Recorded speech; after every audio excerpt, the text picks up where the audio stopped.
Pessoal, peço permissão para nós começarmos, então. Hoje o protagonista é o professor Manolo, então eu vou me dar o prazer de fazer a abertura formal, na realidade, agradecendo a presença de todos os amigos que estão aí conosco, vários professores, que eu não vou nominar, porque eu vou seguramente cometer falhas em omitir o nome de alguns, não é? E dizer que nós estamos hoje tendo o prazer de receber o professor Manolo na nossa última apresentação dos nossos momentos OEB de 2024.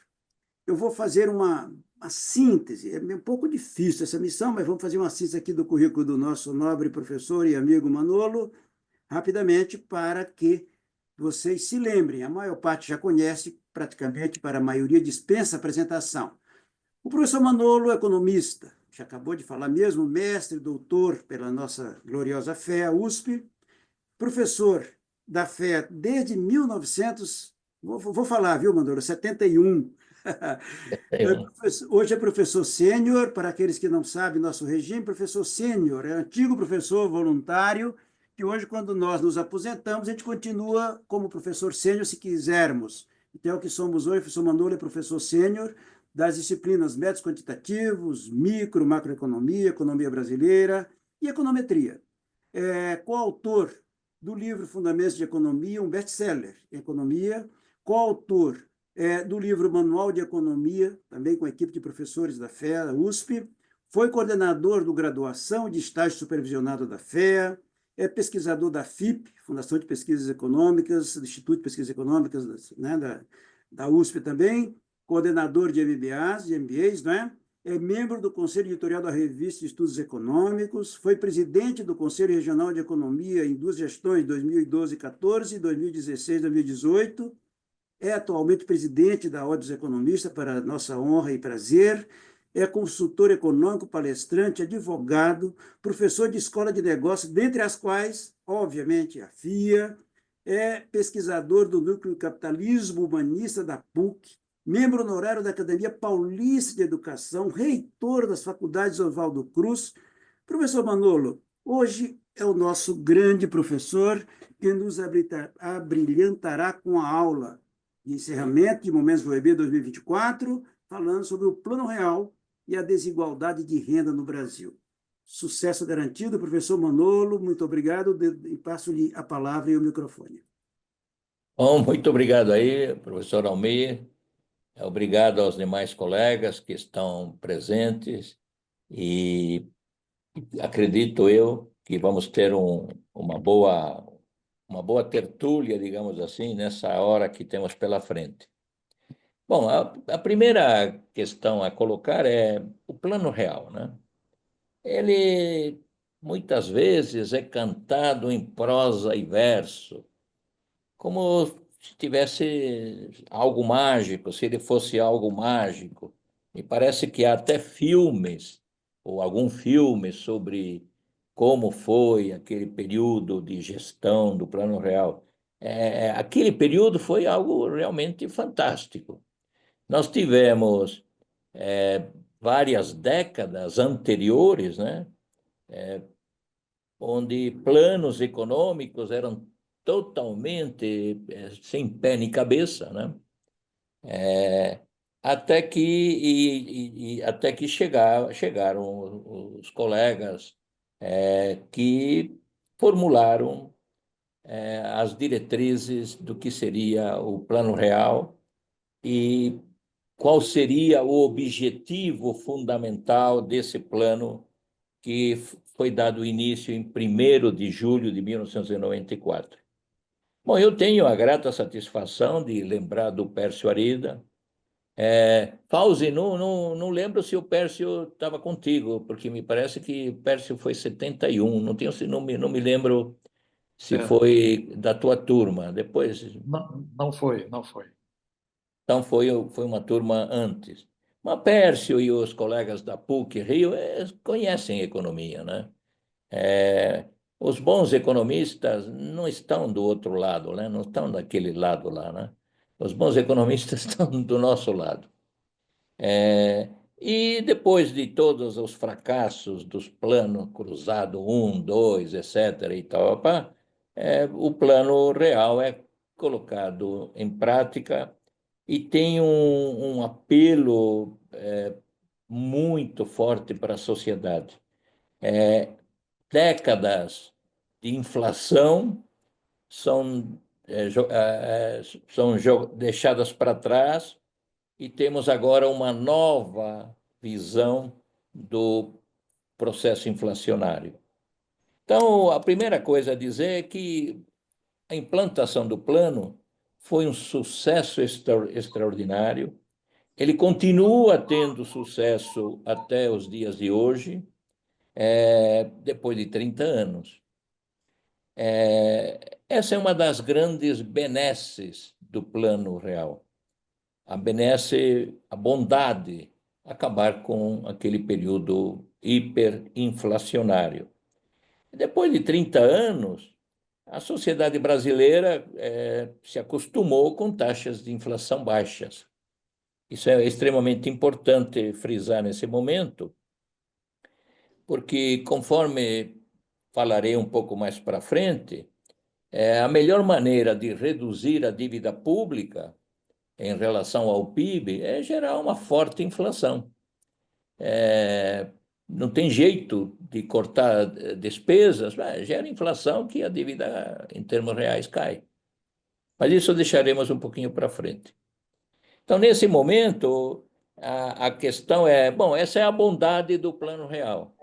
Acaba com a inflação, com aquele período hiperinflacionário.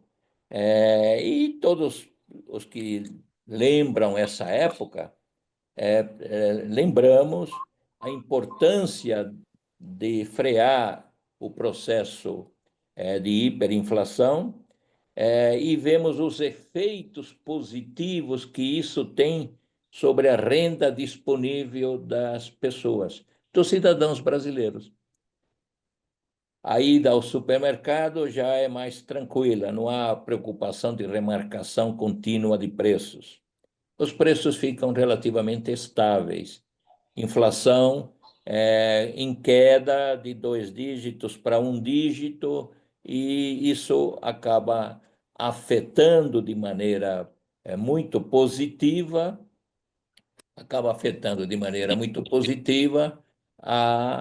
as questões relacionadas com a distribuição de renda. As questões da distribuição de renda são extremamente importantes do ponto de vista da nossa Constituição. A Constituição brasileira, nos seus artigos 1º e 3º, ou seja, os fundamentos da República, coloca muito fortemente as questões de erradicação da pobreza, a diminuição das desigualdades sociais, econômicas, individuais e regionais. Isso encontramos no artigo 170. Então, temos necessariamente que ter uma preocupação como economista, de gerar políticas públicas que acabem levando a um nível melhor de bem-estar social de toda a população brasileira, com a diminuição esperada digamos, dos índices de pobreza e a diminuição também das desigualdades sociais. Aí é que entra o tema que eu vou tratar. Dentre as bondades, nós temos já salientado a questão da inflação. É a principal bondade do Plano Real. Mas é um plano, logo no seu início, só para lembrar os colegas, é um plano desde o início cheio de maldades. Ele vem com uma sacola de maldades muito, muito, muito fortes. Dentre as maldades, não demora 8 meses, 9 meses, o plano é julho, quando chega em março do ano seguinte, o Plano Real encontra um sistema bancário extremamente dependente da hiperinflação. Na hora que o plano destrói esse processo hiperinflacionário, os bancos, todo o sistema bancário perde receitas denominadas receitas inflacionárias, imposto inflacionário, que era comumente chamado, e praticamente a grande totalidade dos bancos vão à falência. Ou seja, o Plano Real faz o seu papel.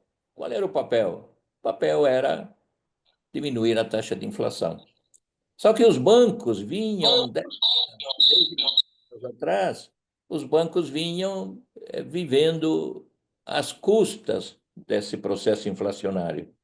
Na hora que o processo inflacionário termina, os bancos, a grande maioria dos bancos vão à falência. Grandes bancos, Nacional, Econômico, Bamerindos, e há um processo de ingresso de bancos estrangeiros que começa com o Santander. O Banco Santander, um banco espanhol, que ele começa com o Banco Noroeste do estado de São Paulo, e depois ele acaba, em leilão, acaba ganhando a joia da coroa, que veio a ser o Banespa da época. Bom, mas não é só essa maldade, vamos chamá-la assim, que o Plano Real faz, constrói. O fato de ele iniciar com uma taxa de juros extremamente elevada, taxa de juros na época superiores a 40% ao ano, em alguns casos até superiores a 50% ao ano, pelo menos no início do plano.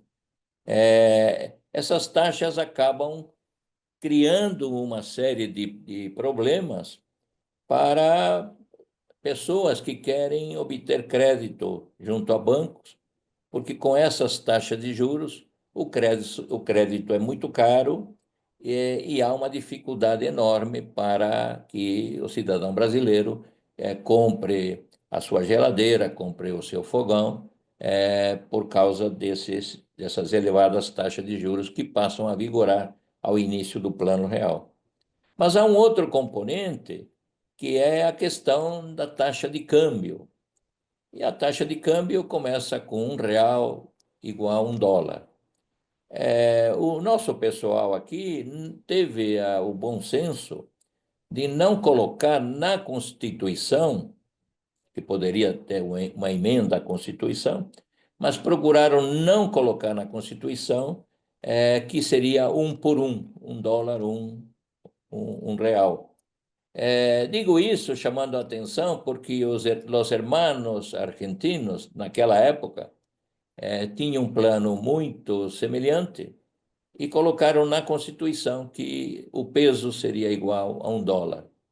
É claro que houve um momento em que demorou um pouco, mas chegou a hora da cobrança e a economia argentina acabou em default, né? Ou seja, acabou com sérias dificuldades econômicas, pelo fato de que era impossível manter um câmbio igual a $1, um peso na época igual a $1. Então, nós temos uma taxa de câmbio extremamente baixa, uma taxa de juros excessivamente elevada, e uma taxa, lembrando bem, uma taxa de câmbio que naquela época era câmbio fixo. Era câmbio fixo. Então, o começo do Plano Real é uma série de percalços. A coisa boa, inflação. Sempre vamos lembrar esse fato. Mas, logo, há crises mundiais, a crise do México, a crise da Ásia, dos países asiáticos, e depois a crise da Rússia. E começa a se perceber que o plano real ele é um plano perverso, ele atua contra o setor exportador e beneficia o setor importador. Ou seja, o Plano Real, desde 1994 até 98, ele vai gerando déficits na balança comercial. Não é na balança de transações correntes, isso é normal. Mas a balança comercial negativa é um sinal de que algo está errado ao longo e que algo vai acontecer lá na frente se nada for modificado. Nada foi modificado. Tivemos a crise, seria um ataque especulativo contra o real em 1997, por causa do câmbio fixo.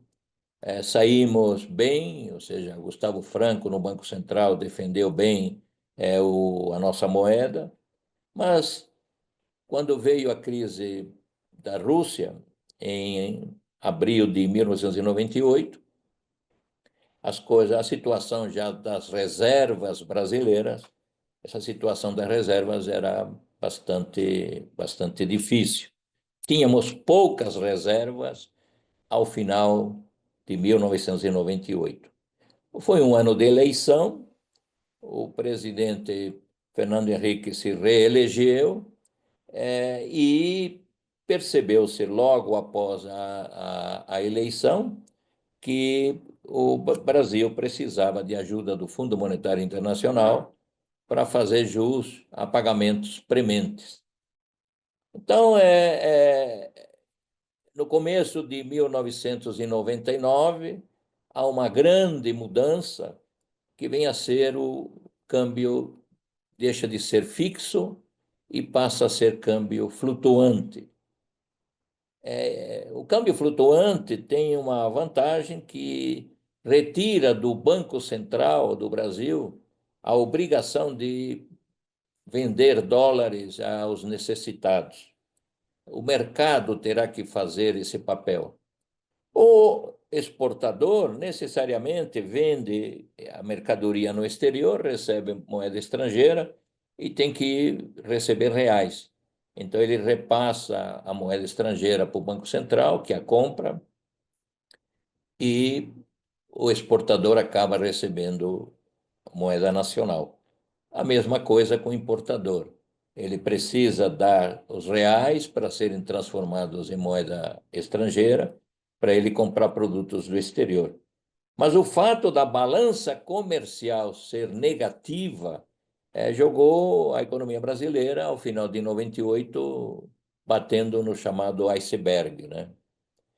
Mas vem a mudança. Vem a mudança e há um período bastante difícil, né? O início dos anos 2000, 2001, porque a economia argentina, nós temos que fazer uma grande desvalorização do real, praticamente dobramos o valor do dia para a noite, de 1,17, 1,20 reais por dólar, de repente, em janeiro de 99, e vai para R$ 2,20 aproximadamente. E com isso deixamos de comprar produtos da Argentina.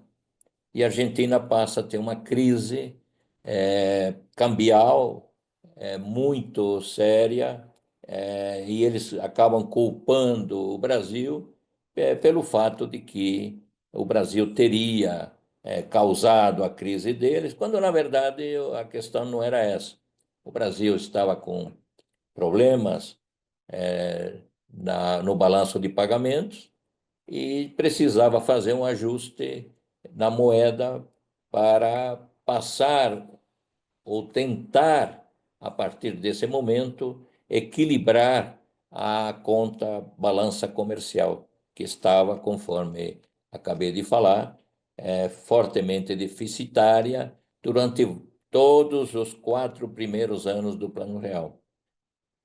Bom, aí temos algo que é muito importante chamar a atenção, porque é o momento em que começa a se perguntar, bom, agora, a partir de 99, temos o câmbio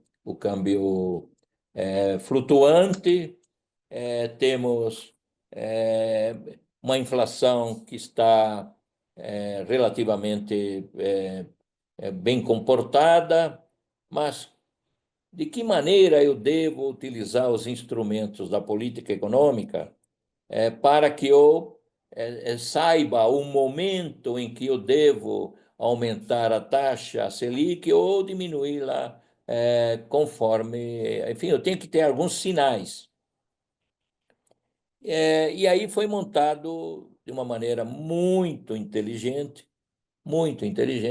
foi montado o chamado Sistema de Metas de Inflação. O Conselho Monetário Nacional determina qual vai ser a meta de inflação.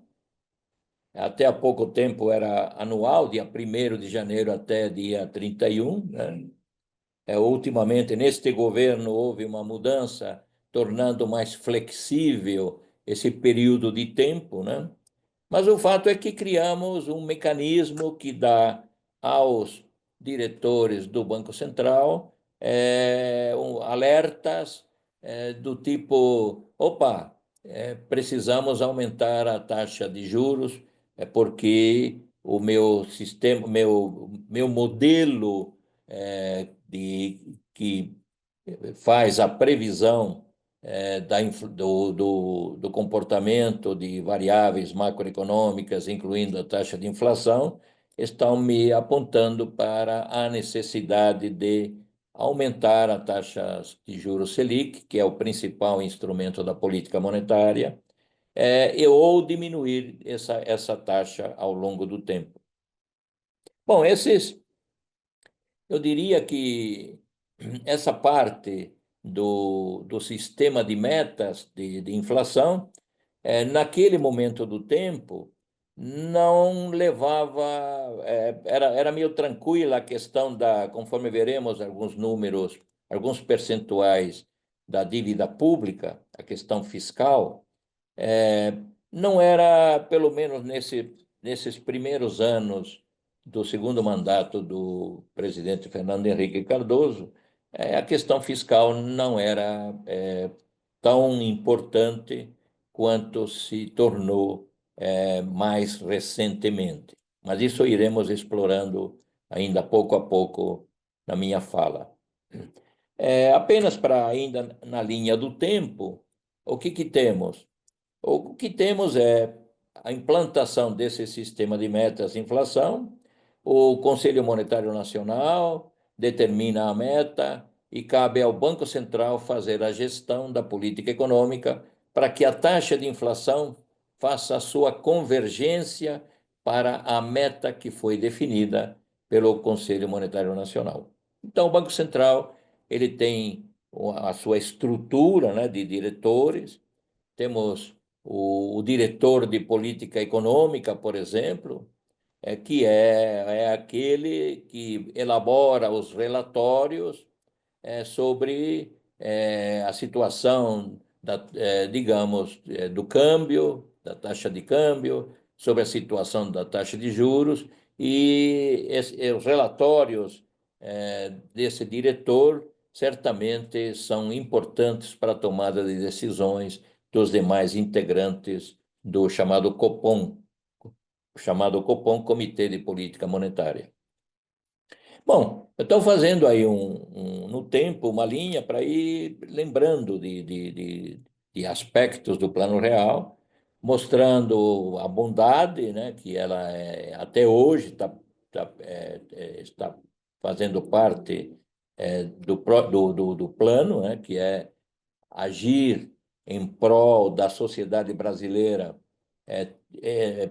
ajudando a evitar aumentos na desigualdade de renda, na medida que a taxa de inflação, conforme sabemos, é o pior imposto que é colocado contra aqueles que, contra a classe trabalhadora, contra aqueles que dependem de seus salários. Mas iremos conversando para ver se isso de fato ocorre para todas, né, as classes sociais. Mas não há a menor dúvida que a inflação baixa favorece aqueles menos favorecidos.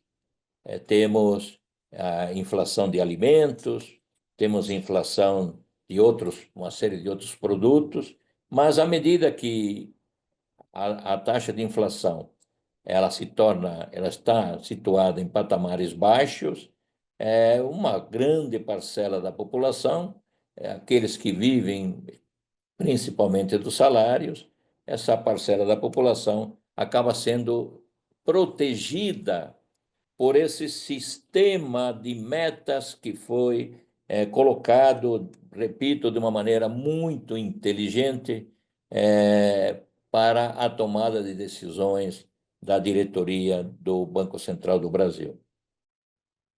Bom, mas estamos em 2001, crise argentina, estamos mudando, já mudamos a nossa taxa de câmbio, mas continuamos com taxas de juros extremamente elevadas. Selic da época são taxas extremamente elevadas. O ponto central da minha análise hoje, vocês vão ver, é exatamente essa taxa Selic. Mas tenha um pouquinho de paciência aí. Aí nós temos o período de 2002, 2003, crise na Argentina, precisamos sair dessas questões, e entra um novo governo, e entra um novo país, que ajuda, a meu ver, sobremaneira, o Plano Real. O novo governo é o primeiro governo do presidente Lula. O país que entra em cena chama-se China. E, de repente, passamos a vender produtos do agronegócio para a China não só numa velocidade, mas num volume fantástico. E aquelas reservas que estavam lá, que eram mínimas, de repente começam a subir e chegamos a níveis de reservas superiores a 340, 370 bilhões de dólares em reservas internacionais. Olha que alegria! Não temos mais balança comercial negativa, não temos mais questões relacionadas com problemas externos, com questões relacionadas com quebra do real, ataque ao real. Ninguém se atreve a fazer nada disso, porque temos um volume ainda hoje de reservas internacionais extremamente elevado. E esses primeiros anos de 2003, 2004, são anos fantásticos, do ponto de vista de arrumar algo que o Plano Real vinha com maldades, que era o setor externo, por um golpe aí do destino, as importações da China dão um fôlego fantástico para o setor exportador brasileiro e coloca a questão do balanço de pagamentos como sendo uma variável que não tem maiores problemas para a economia brasileira, a não ser olhar as reservas internacionais e dizer, opa, que belo seguro que o Brasil tem por possuir esse volume fantástico de reservas internacionais. Bom, então nós temos no governo do presidente Lula, tivemos mudanças significativas com relação ao crédito. Temos o crédito consignado, que é algo fantástico, que foi criado naquele momento do tempo, e foi dado a milhões de brasileiros condições para terem acesso a crédito. Ainda hoje, esse crédito consignado é muito importante para os aposentados, e houve uma forma muito interessante de melhorar as condições de consumo de milhões e milhões e milhões de brasileiros.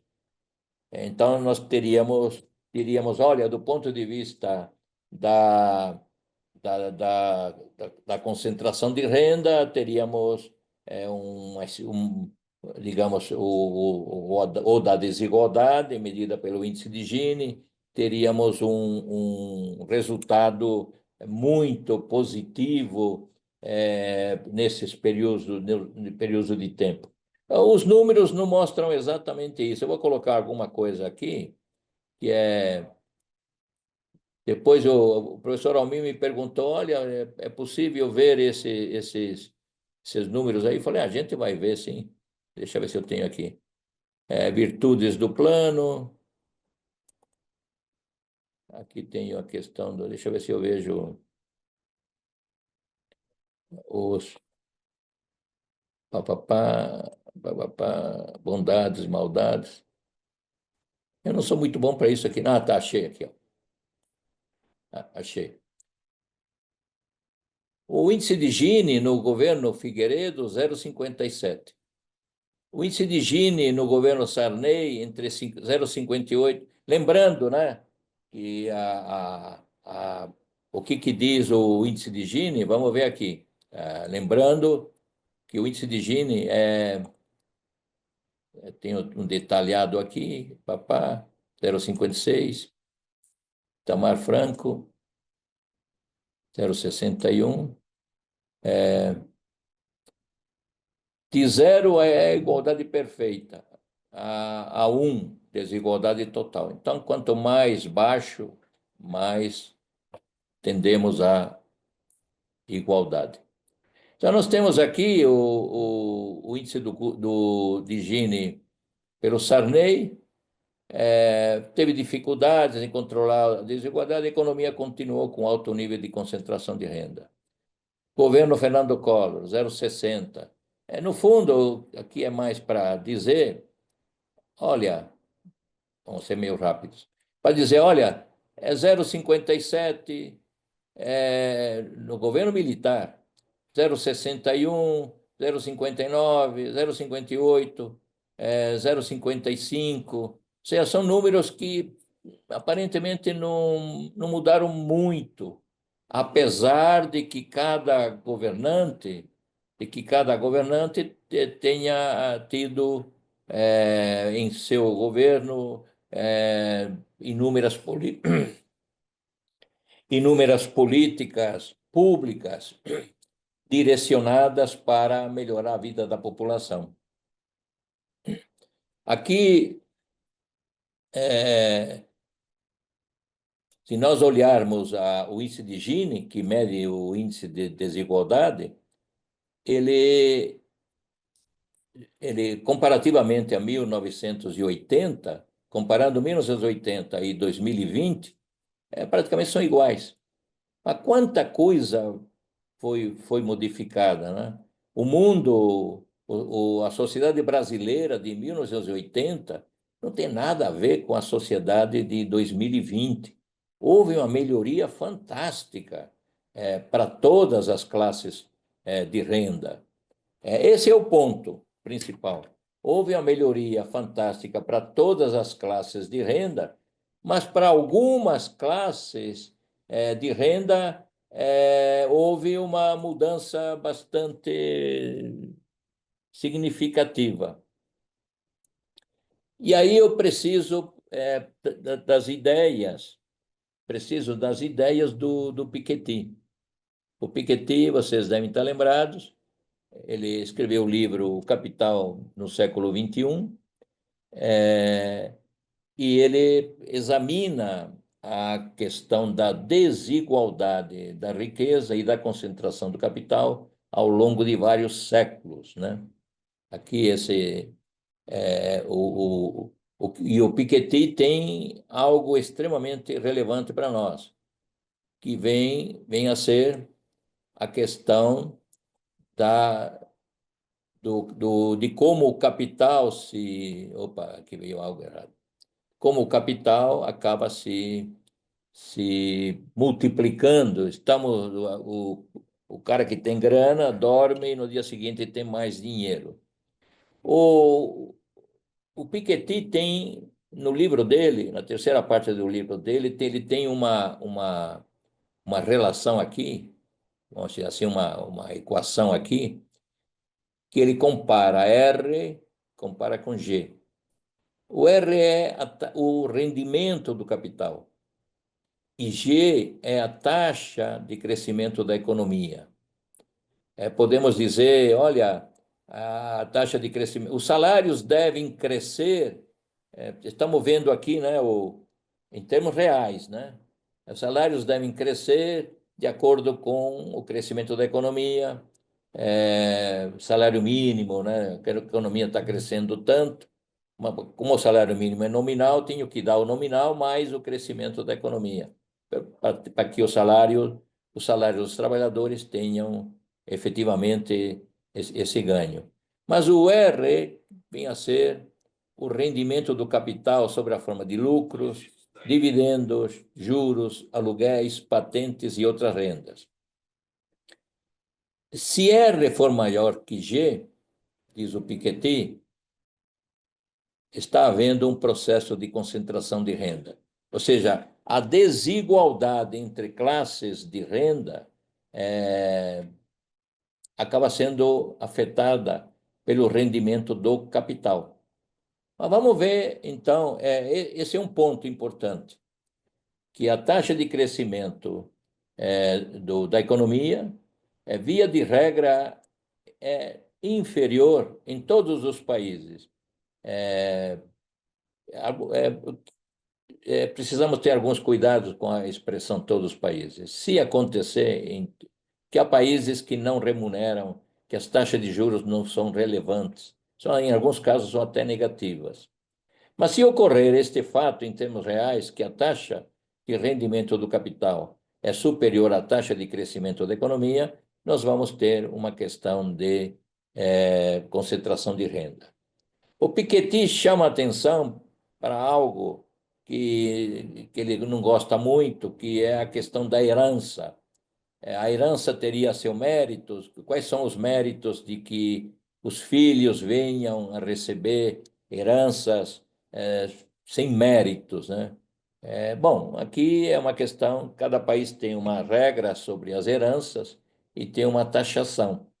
Aqui no caso brasileiro, São Paulo, no estado de São Paulo, as heranças são taxadas em 4%. É o nosso padrão. Países europeus têm uma taxação bem maior.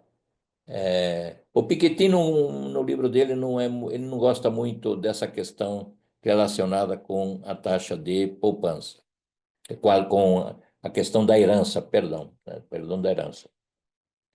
Bom, o que temos aqui é o seguinte, nós temos um índice de Gini, que mede globalmente se há melhorias ou não melhorias na distribuição de renda, e temos o Piketty que diz, olha, de outra maneira, ele diz, esse índice não está levando em conta o setor financeiro da economia. E o setor financeiro da economia tem que ser levado em conta, tem que ser levado em conta. Vejam aqui o que temos de importante, digamos assim, a chamar a atenção. Eu peguei esse gráfico do professor Paulo Rabelo de Castro, nosso querido amigo, que a equipe dele fez o cálculo desses juros acumulados nos últimos 30 anos. Os juros acumulados foi de 4.136,4%. Reparem os preços aqui embaixo. 466,1%. Repare o PIB, 1.598,9%. Os tributos cresceram também, barbaridade. Mas se o trabalhador é reajustado pelos preços, reparem que os juros são quase 10 vezes, né? No acumulado de 30 anos, são quase 10 vezes superiores ao reajuste dos salários. Ou seja, aquele que aplica em renda fixa teria, por 30 anos seguidos, teria o seu capital multiplicado por 4.136,4%, enquanto que os salários, pensando que eles seriam reajustados pelos preços, o IPCA, por exemplo, cresceriam a 466,1%. E aqui o Paulo também, ele colocou por período de tempo o que ocorreu em 1995, quebra de bancos, crise dos tigres asiáticos, problema da desvalorização no ano 2000 do real, 99, na verdade, de câmbio fixo para flutuante, crise financeira em 2008, enfim, ele tem uma riqueza muito grande de informações que o Paulo nos dá com esses presidentes ao longo desse período de tempo. Então, o grande fato aqui, é que o Plano Real é um plano que gera uma desigualdade fantástica na renda interpessoal, entre rendas. A preocupação do índice de Gini são enquanto os ricos, 99%, 80%, não tem esse detalhamento que nós encontramos aqui nessa tabela que o Paulo acabou elaborando. Aqui nós vemos que a forma como o Plano Real trabalha com o sistema de metas, a forma como são fixadas as taxas de juros Selic para manter essa taxa de inflação nesse nível bastante baixo, né? Esse ano talvez o IPCA chegue perto de 5% ao ano, esse ano. É verdade que alguns itens, o item de alimentos, para alguns grupos, núcleo de alimentos, está subindo perto de 9% nesse ano, mas ainda assim estamos com um IPCA global próximo de 5%. E temos uma taxa Selic que já está está direcionando algo próximo de 15% para 2025. Bom, aqui nós temos uma questão que é extremamente importante e que economistas costumam levar em conta, economistas procuram levar em conta, que é a questão da dívida pública. Peguei alguns dados, é preciso tomar alguns cuidados com esses números, porque alguns acabam. Eu peguei do Infomoney, que diz que pegou do Banco Mundial, Fundo Monetário, imagino que sejam números, até esse momento do tempo, sejam números bastante razoáveis.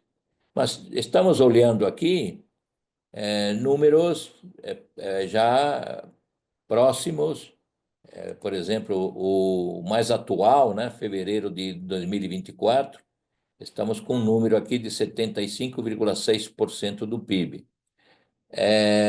Há um estudo, um livro muito interessante, que trata de 800 anos de dívidas de países, né? E esse livro tem sido muito lido pelo pessoal do chamado mercado, digamos assim, por economistas mais sérios, eu diria. Tem sido lido com muito cuidado, mostrando que a questão da dívida pública gera preocupações com relação à sua adimplência, a sua adimplemento. Sempre existe o risco, bom, mas será que vai pagar? Nesses 75,6%, não estão sendo consideradas as operações estruturadas, que alguns dizem não é para considerar, porque o Tesouro Nacional emite títulos, e quem compra esses títulos é o Banco Central. Como o Banco Central e Tesouro Nacional fazem parte do governo, então, não, para essas pessoas, para essa forma de pensar, não faria sentido dizer que a dívida já estaria perto de 100% do PIB. O fato é que há uma preocupação muito grande por inúmeros colegas economistas, demonstrando a preocupação com relação a este aumento da relação dívida-PIB, ainda nesse ano aqui de fevereiro de 24, mas porque ela pode aumentar nos próximos anos, 2025, 26, 27. O Banco Central diz, olha, eu faço o meu papel, a minha função aqui é a estabilidade dos preços. Eu tenho instrumentos, a política monetária e a política cambial. A questão fiscal não é minha. A questão fiscal é exógena ao Banco Central. Ele se preocupa com a questão, um aumento de dívida significa um maior déficit. Se há um maior déficit, é porque o governo está gastando mais, está imprimindo dinheiro, está colocando papéis, e esses papéis esse dinheiro acaba se esparramando por toda a população. Eu não sei como é que vocês estão sentindo nessas últimas 2 semanas aqui, não sei se é a proximidade do Natal, mas certos trajetos que eu fazia em 40 minutos, hoje eu estou fazendo numa hora e meia. Normalmente eu chegava, hoje é uma terça-feira, eu faço hidroginástica de manhã e tenho um horário, opa, vou embora a tal hora para chegar aqui em casa e chegar no horário correto. Acabei me preocupando um pouco. Marginal não andava, o que era 40 minutos virou 1 hora e 40 para chegar aqui. A cidade está. Mas isso é um bom sinal, digamos. Há gasto. Sim, mas a questão, o PIB está subindo e alguns podem se questionar, sim, mas a custa do quê? A custa deste endividamento? A custa desse aumento considerável da dívida pública em relação ao PIB? Então, são questões que a gente acaba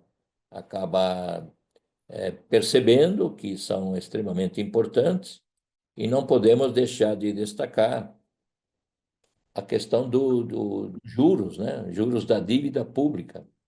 Vejam aqui, 869 bilhões, né, de juros e uma curva ascendente. Cada ano que passa, estamos pagando mais juros sobre a dívida, porque a dívida está aumentando por causa desses juros. O governo tem que pagar os juros, a dívida aumenta e você vai empurrando com a barriga, gerando nova dívida lá na frente.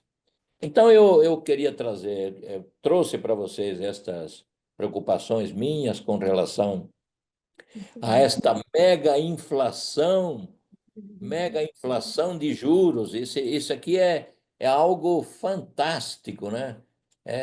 Aquele que tem grana na renda fixa, vai em 3 anos, 4 anos, ele vai dobrar capital.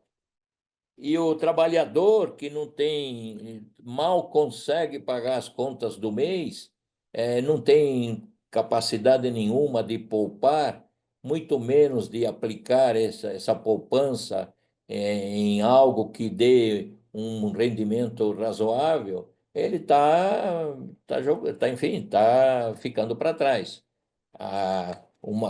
Novas classes de renda estão se apropriando desses pagamentos de juros derivados do problema da dívida pública. Então, temos uma questão central hoje, que é a questão da dívida pública. Alguém diz, vamos gerar inflação para que a dívida pública, em termos reais, diminua. Bom, mas se a inflação aparecer, só se isso for feito o ano que vem, com outro presidente do Banco Central, mas via de regra, se a inflação aparecer, os juros vão ser superiores, pelo mecanismo do sistema de metas de inflação. Não saberia dizer o que a próxima diretoria do Bacen, que está praticamente toda ela reformulada, o que essa nova diretoria vai fazer, nem com relação às reservas internacionais, nem com relação aos patamares de taxa de juros, mas é importante frisar que o Plano Real é um plano que ele gera uma desigualdade nos rendimentos dos brasileiros de forma descomunal. Eu acho que é algo que teríamos que modificar. Eu não estou lá no Banco Central, não tenho cadeira lá, então não tenho como dar palpites sobre o que eles devem fazer ou não. Não é da minha competência. Bom, professor Almir, essas linhas básicas que eu queria colocar.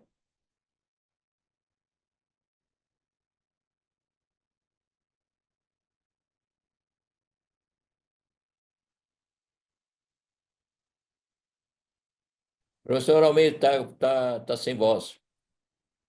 Obrigado, professor. Eu até pedi para aplaudirmos o professor Manolo, mesmo virtualmente. Aplaudamos o professor Manolo. Eu não sei se vocês gostaram aí Muito bom, professor.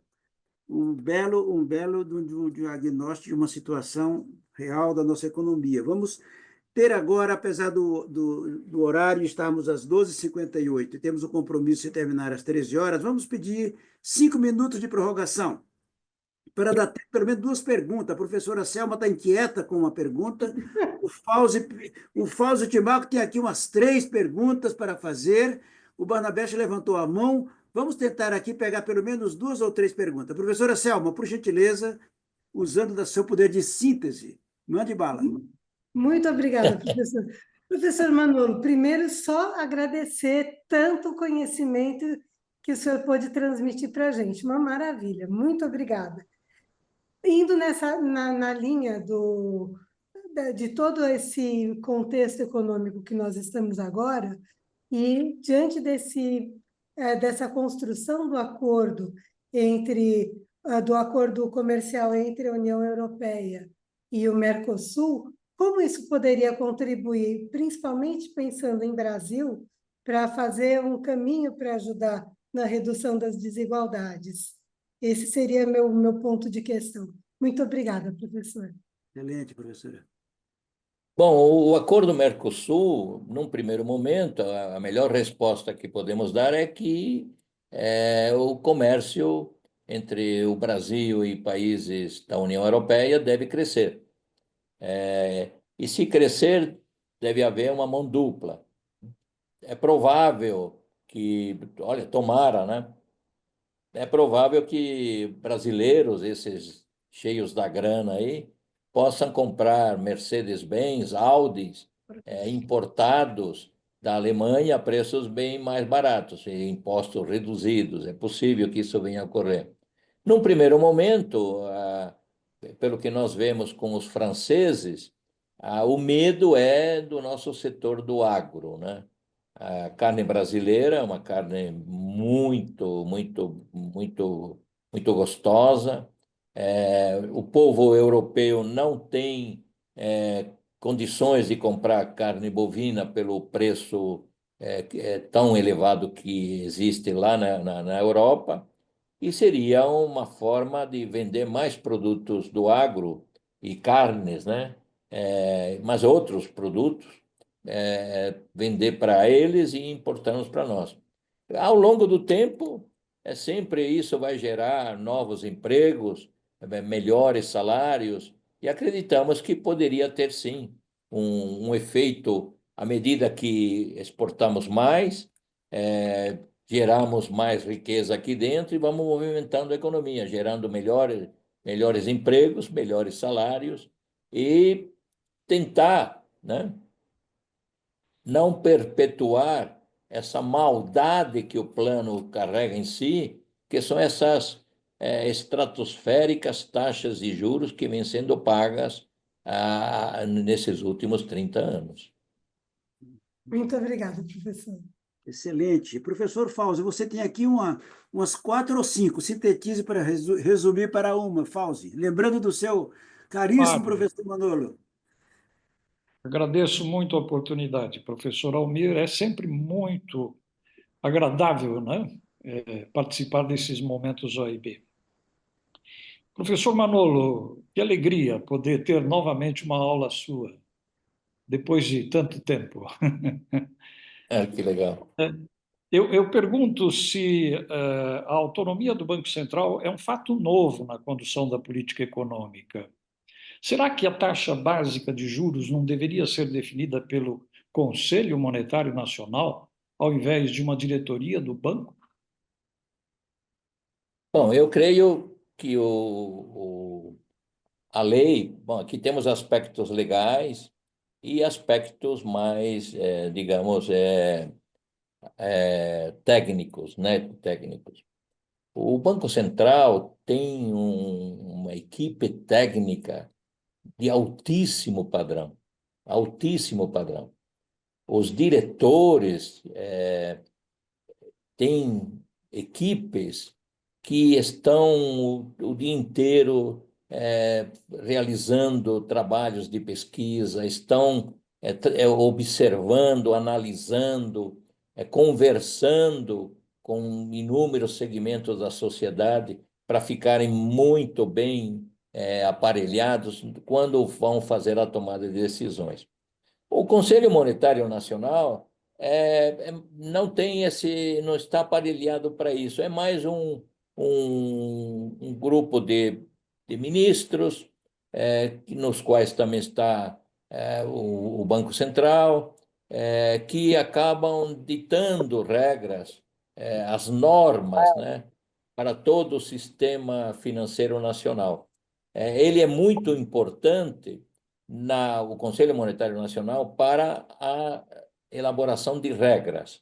Às vezes temos regras, o professor Roca, vamos convidá-lo aí um momento, professor Almir, porque o professor Roca ele elabora mensalmente inúmeros relatórios sobre a vida das empresas, a capacidade das empresas, das maiores empresas brasileiras, de continuarem vivas ao longo do tempo.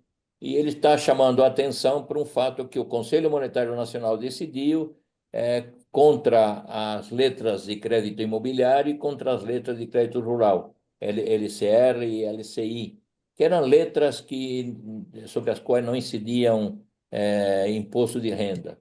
E isso houve mudanças significativas e as empresas foram obrigadas a buscar crédito de outra forma, mais cara. Uma dessas formas, diz o professor Roca, foram a colocação de debêntures, que é dívida de empresas, mas é muito mais cara do que a dívida que antes elas estavam obtendo através dessa maneira. Então, eu diria, ao longo de muitos anos, né, 1965, né, começou o Banco Central, houve um contínuo aperfeiçoamento técnico das equipes do Banco Central, e eles estão muito bem aparelhados para as análises que são levadas depois para os respectivos diretores, para que os diretores, nas reuniões do Copom, acabem ditando as regras sobre a taxa de juros e outras regras que são também colocadas. Mas ele é o executor. O Banco Central é o executor das regras emanadas do Conselho Monetário Nacional. Então, eu diria, Fauzi, é bom que continue como está. Obrigado, professor. Antes de encerrar, eu vou pedir só ao professor Barnabé também com o seu poder de síntese, mas eu queria dizer a todos que se inscrevam. Eu acabei de ler nesta madrugada este livro, que boa parte de você já deve ter lido, porque ele foi escrito antes da pandemia, no 2018. E eu peguei esse livro, comecei a ler naquela ocasião, mas terminei de ler agora, desse final de semana. Esse livro é espetacular e nós vamos sortear um exemplar dele para os que se inscreverem. É dois autores brasileiros, mas muito interessante, porque eles foram muito consistentes na análise da gestão, do que seria a gestão do amanhã. Professor Barnabé, o senhor está com a palavra para a sua última pergunta, quer dizer, para a última pergunta ao professor Manolo. E bem curta. Bom, em primeiro lugar, parabenizar o professor Manolo, nosso presidente da Ordem dos Economistas do Brasil, e pelas informações e por muito conhecimento transmitido hoje. Eu tenho a sorte de receber esses conhecimentos quase que diariamente. Mas, professor Manolo, realmente seria muito importante para o Brasil que o senhor estivesse lá no Banco Central. Mas eu gostaria de aproveitar e lembrar que aquela teoria moderna, a teoria monetária moderna, que o André Lara Rezende é o representante do Brasil, e é uma teoria, naquele livro dele de Consenso e Contrassenso, em 2017, ele questiona que o aumento dos juros não deveria ser a única política para combater a inflação. E ele volta mais para o controle fiscal. Qual é a sua posição? O aumento que leva o aumento da dívida interna, o aumento dos juros para combater a inflação, já não está velho? Será que não teriam novos métodos modernos do século XXI para combater a inflação e não esse método usado já desde Keynes? Bom, vamos lá. Vamos lá. Mas certamente, eu tenho até colocado essa questão de uma forma diferente, mas eu tenho colocado essa questão para algumas pessoas que se consideram que estão integradas a outros grupos, né? Eu dizia, olha, um grupo de economistas, que vamos dizer, um pessoal de centro, direita, extremamente inteligentes, criaram um sistema de metas de inflação que possibilita a tomada de decisões por parte do Banco Central com relação às variáveis de política monetária e política cambial. A política fiscal é outro departamento, está com o executivo. Política fiscal é o Ministério da Fazenda, Ministério do Planejamento, que acabam elaborando o orçamento, e o que se vê no Brasil é que o orçamento ele está totalmente tomado por, por inúmeras rubricas aí, ou de funcionários públicos, ou de aposentados, enfim, está tomado, apesar de termos uma carga tributária bastante elevada. Mas não é suficiente esse orçamento para atender decisões do governante que quer aumentar o nível digamos, de renda de populações mais carentes, e falta dinheiro. Não tem dinheiro. O dinheiro está totalmente tomado por o orçamento, né? O dinheiro dos impostos. Mas, como economistas que somos, sabemos que há outras fontes para arrumar dinheiro. Uma fonte é a dívida pública, você lança títulos. Até comentei com o professor Barnabé, professor Almir, é só um detalhezinho, que na semana passada houve umas letras, o Tesouro não conseguiu vender letras do Tesouro a prazos aí de 2030, não conseguiu. O mercado disse, eu não quero não quero taxa de juros pré, eu quero uma taxa de juros pós, porque a taxa de juros vai subir em função daquilo que se vê que o governo está fazendo, de acordo com a forma como o governo quer agir. Ele diz, dinheiro orçamentário eu não tenho, mas eu tenho fontes adicionais? Tenho. Emite dinheiro, coloca títulos e me dá esse dinheiro para que ele seja colocado na economia. E a economia está com voo de galinha ou sem voo de galinha, a economia está no momento que é o nosso grande diferencial. Nós temos finalizando, olha, você me deu a oportunidade, professor, de lembrar que temos uma dicotomia. Do lado real da economia, os números estão indo bem, o que dá uma sensação de que estaríamos indo bem. Não, o lado financeiro, o lado monetário da economia está muito mal. E somando as duas coisas, fuga de capital estrangeiro, preocupações com relação a chegarmos a 100% do PIB da dívida pública, e não sabemos o que pode ocorrer com a taxa de inflação e com as taxas de juros.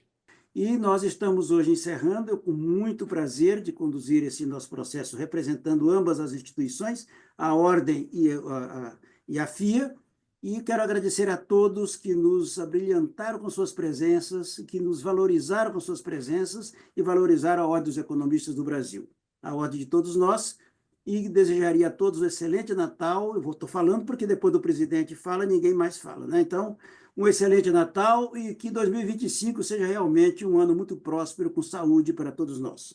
Muito obrigado, querido professor Manolo. Para suas considerações finais e encerramento formal, o senhor com duplo boné agora. Bom, dizer da minha satisfação de estar hoje com todos esses nossos amigos da Ordem dos Economistas do Brasil. Parabenizar você, Almir, por esse momento OEB fantástico. Teremos inúmeras atuações, novas atuações no ano que vem, com certeza, e é algo que nos projeta como instituição. Estamos a todo momento discutindo os mais variados temas e contamos com o apoio, com a colaboração de, olha aí, o número de amigos da Ordem é fantástico. Então, eu só tenho a dizer, vamos dar continuidade, é fantástico esse trabalho que vem sendo feito, e conta sempre comigo, o professor Almir. No mais, falar novamente o que o professor Almir nos disse. Feliz 2024, 2025 que está chegando, ainda não terminou 2024, Feliz Natal e muita saúde para todos nós. Estaremos juntos, né? Estaremos juntos ao longo de todo o ano próximo aí. Um grande abraço, Almir. Grande Obrigado, abraço para todos. queridos. Obrigado, Manolo. Obrigado a Abraço para todos todos. e a todas. Tchau, queridos. Tchau, tchau.